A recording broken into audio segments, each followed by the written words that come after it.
Isi yongeye guhagarika umutima nyuma y'amakuru mashya aturutse hagati ya Amerika na Iran. Perezida Donald Trump avuze ko yari agiye kugaba ibitero kuri Iran, ariko ku munota wa nyuma arabihagarika. Ni iki kibaye? Ninde wamubujije gutera? Ese intambara yaba igiye kurangira cyangwa nibwo igiye gutangira? Mu gihe ibiganiro by'ibanga bikomeje gukomeza hagati ya Amerika na Iran muri Lebanon na Gaza, ho amaraso akomeje kumeneka, abantu barenga ibihumbi 3 bamaze gupfa mu bitero bya Israel.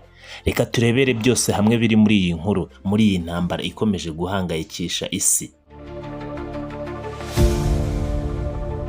Perezida wa Leta Zunze Ubumwe za Amerika Donald Trump avuze ko yahagaritse umugambi wo kugaba ibitero kuri Iran nyuma yo gusaba ubuyobozi bwa Qatar na Saudi Arabia ndetse na Leta Zunze Ubumwe z'Abarabu. Trump yavuze ko hari ibiganiro bikomeje kubera mu ibanga hagati ya Amerika na Iran, kandi ibyo biganiro bishobora gutuma haboneka amasezerano mashya. Yongeyeho ko mu bihugu by'Uburasirazuba byo hagati byamubwiye ko Iran iri hafi kwemera amasezerano yatuma idakomeza gukora intwaro za nucleaire.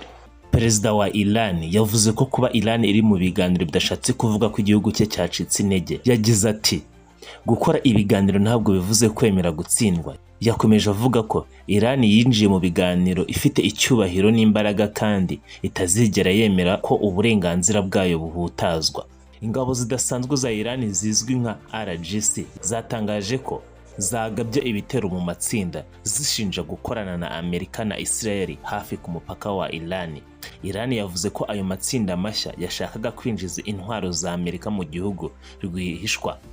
Iran kandi yavuze ko ishobora kugaba ibitero. Iran kandi yavuze ko ishobora gushyira amategeko mashya ku nsinga za internet zinyuzwa mu nyanja, ahantu h'ingenzi cyane ku bucuruzi bw'isi.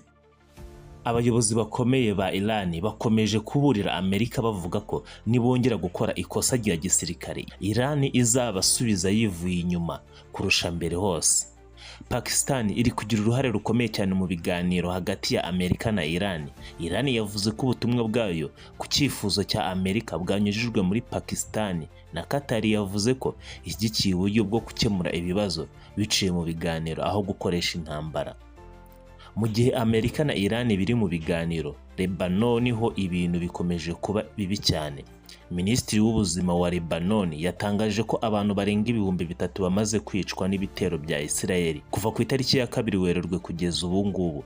Muri bo harimo abana barenga 200 ndetse n'abakozi bo kwa muganga barenga 100. Hezbollah nayo yatangaje ko habwe ibitero kuri drone ku basirikari ba Israel mu majyepfo ya Lebanon mu rwego rwo kwihorera. Abategura amato ajyana imfashanyo muri Gaza batangaje ko Israel yakomeje gufata ayo mato no gufunga abari bayarimo. Bavuze ko ubwato bwitwa Perseverance bwafashwe n'ingabo za Israel kandi abari baburimo bafunzwe. Ibihugu birimo Malaysia, Qatar na Turkiya byamaganye icyo gikorwa cya Israel.